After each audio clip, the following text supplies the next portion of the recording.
The fence that changed everything. It started quietly, as most neighborhood disputes do. The community of Willow Creek had always been the picture of suburban order.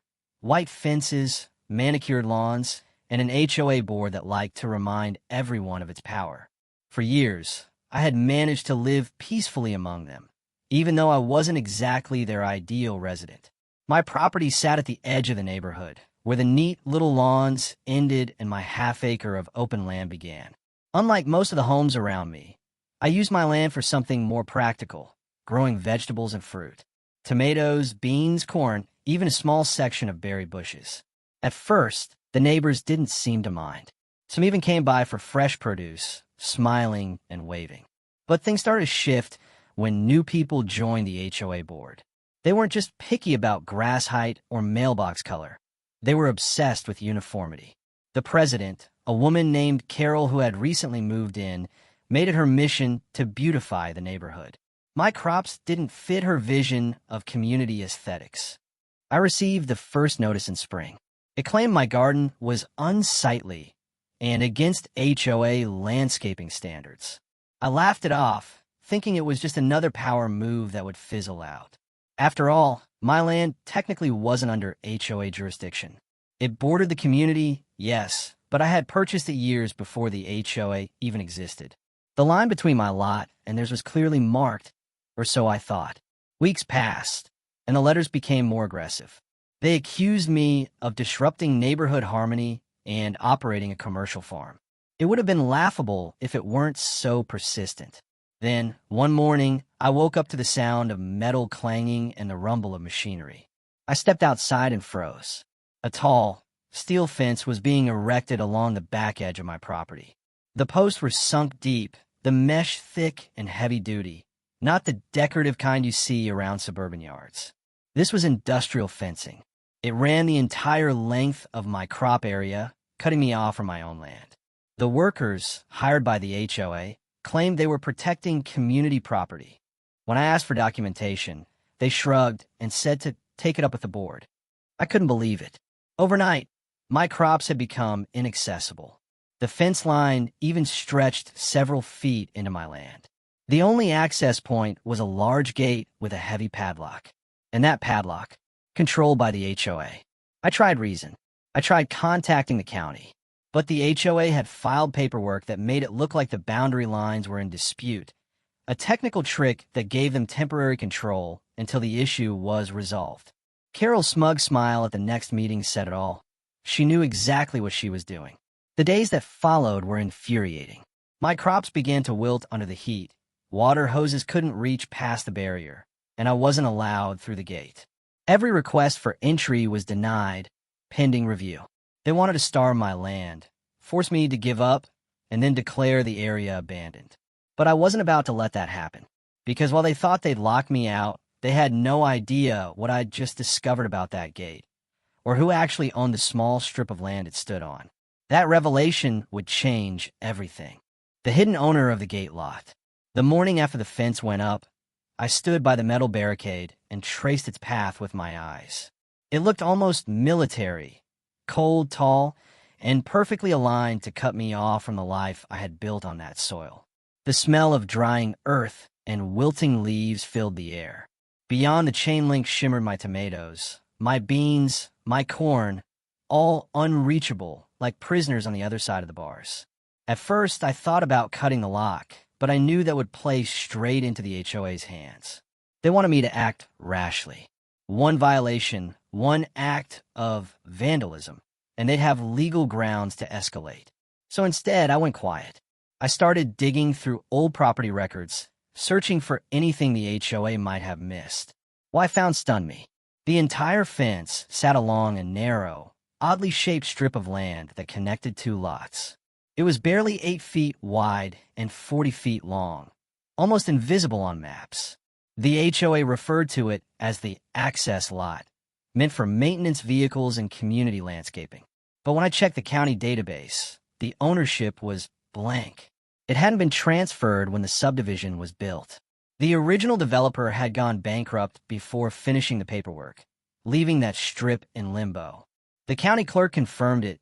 The gate lot, as I started calling it, wasn't officially HOA property. It had been part of a foreclosure bundle that never sold. The records listed an outdated management company as the last known owner, a company that dissolved years ago. In legal terms, that meant one thing. The lot was open for private purchase. I remember sitting there in my truck, parked outside the records office, just staring at the paperwork. The HOA had built their precious gate on land they didn't even own. The irony was perfect. I knew what I had to do. The purchase process was surprisingly smooth. A few signatures, a modest payment for back taxes, and within 2 weeks, the deed was in my name. I didn't tell anyone. Not the HOA, not my neighbors. I wanted them to keep thinking they held the power. The first time I walked up to the gate after the transfer, I could feel the shift, not in the air, but in my mind. What used to be their symbol of control was now mine. The heavy lock glinted in the sunlight, and I smiled knowing I had every legal right to that piece of land. The best part?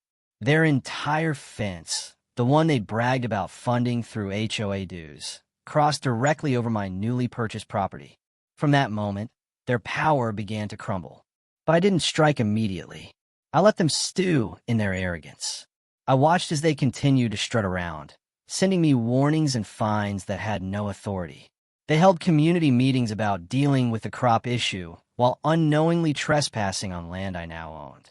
Then one evening, I received an email from the HOA demanding that I remove my personal items from the area near the gate, meaning my tools and water tanks that I'd moved close to the fence line. The tone was smug, like they believed they'd cornered me. That was the moment I decided it was time to let them know who really held the key, literally and legally. But I wasn't going to send an email or make a call. I had something far better planned. The lock that broke the board. The morning of the reveal began like any other, quiet, deceptively calm. The sun rose over the tops of the manicured houses, spilling gold over sidewalks lined with identical mailboxes. The same air of self-importance hung over the neighborhood. And at the center of it all, the HOA board prepared for their monthly meeting. I arrived early. The gate lot sat there gleaming under the light, a silent boundary they believed they controlled. But that illusion was about to shatter. In my hand, I held the official deed, freshly stamped and recorded. In my pocket, the new padlock key I just received from the locksmith, the only key that now existed. The previous lock had been removed days earlier under the guise of routine maintenance, but I'd taken advantage of that moment to replace it with my own, identical in appearance, but entirely mine. No one had noticed. I could already imagine Carol's reaction when she tried to open it later that day and found the key useless. But the beauty of it all was that I wouldn't have to explain anything. The documents would do that for me. By noon, I was standing just outside the community center where the HOA was gathering. They were loud, self-assured, and utterly unaware. I waited until they started their meeting before walking back to the gate. A few curious neighbors followed, drawn by the sound of my truck and the quiet purpose in my steps. The fence loomed tall and silver, cutting the land in two like a scar. I reached into my pocket, took out my key, and unlocked the gate in one clean motion. The hinges groaned as it swung open, revealing the fields beyond, overgrown but still mine. It was the first time in weeks I'd been able to set foot inside, and the smell of soil hit me like a memory. Behind me, whispers rippled through the small crowd that had gathered. Someone ran off, probably to alert the board. I walked calmly through the gate, inspecting the land, already planning repairs. Within minutes, the HOA members appeared, red-faced, and storming toward me like a marching band of outrage. They rattled the new lock, shouted about private property and rules, but I didn't have to say a word. I simply handed one of them a printed copy of the deed, county seal, parcel ID, and my name in bold at the bottom. Then I turned, locked the gate again, and pocketed the key. The realization spread slowly, like cold water pouring over their heads. The lot they had built their authority around, the one holding the gate and fence, no longer belonged to them. Without access through that narrow strip, their fence technically cut off their own maintenance path, not mine. They stood speechless as I walked away, the metallic click of the lock echoing behind me. The crowd that had gathered began murmuring, some laughing quietly. For the first time, The HOA's power didn't seem invincible. It looked fragile, small. That night, the emails started. Accusations, threats, desperate attempts to claim easement rights. I ignored every one of them. They could bluster all they wanted. The law was on my side now. But I wasn't finished yet. They had humiliated me, wasted my time, and tried to choke my land out of existence. Simply owning the gate lot wasn't enough. I wanted them to feel what it was like to be fenced out, just like I had. And I had just the plan to make that happen. The day the neighborhood turned. Once the deed was in my pocket and the key clicked in my hand, the rhythm of the neighborhood changed in ways I hadn't expected. People who had never spoken to me before stopped in their tracks as they walked their dogs. Some clapped quietly when they read the printed copy of the county record I'd left on the community bulletin board. A few stared with that peculiar mix of jealousy and admiration reserved for people who pull off something clever and utterly embarrassing to the powerful. Social media did the rest. Someone filmed the gate opening and uploaded the clip with the title that would spread through town and beyond. HOA locked out neighbor. He bought the gate. The video's low production value made it feel raw and authentic, and within a day, it had thousands of views. Comments ranged from furious support to outraged HOA defenders, and the tone of local group chats shifted from fertilizer tips to courtroom speculation. The board's composure evaporated under the spotlight. Carol's smug emails turned frantic. The board's carefully curated image of impartial civility dissolved into late-night messages pleading for legal remedies. They hired an attorney and served me a barrage of threats that read like the rehearsal for a courtroom drama. The county clerk, the parcel maps, and the recorded deed were all irrefutable paperwork, but threats had a way of rattling neighbors into taking sides. Meetings filled up with people who wanted to witness the spectacle in person. Coffee shops hummed with speculation. A local podcaster called the whole situation the little lot that could, and their listener count spiked. I knew the law would probably drift into mediations, motions, and expensive affidavits long before anyone agreed on what was fair. So I opted for an approach that required no judge to validate the truth. I did what any attention-savvy suburban gorilla would. I leaned into visibility. I posted photos of my crops thriving past the fence, of volunteers helping me carry water over the lot, now legally mine, and of elderly neighbors collecting baskets of tomatoes they hadn't been able to get before. I started documenting everything meticulously: timestamps, receipts for the back taxes, photos of the pre-fenced property line, and polite paper trail requests the HOA had ignored. The aim wasn't to inflame. It was to make the record impossible to misrepresent. The board tried every angle. They argued easement, claimed prescriptive rights, and suggested the fence was temporary.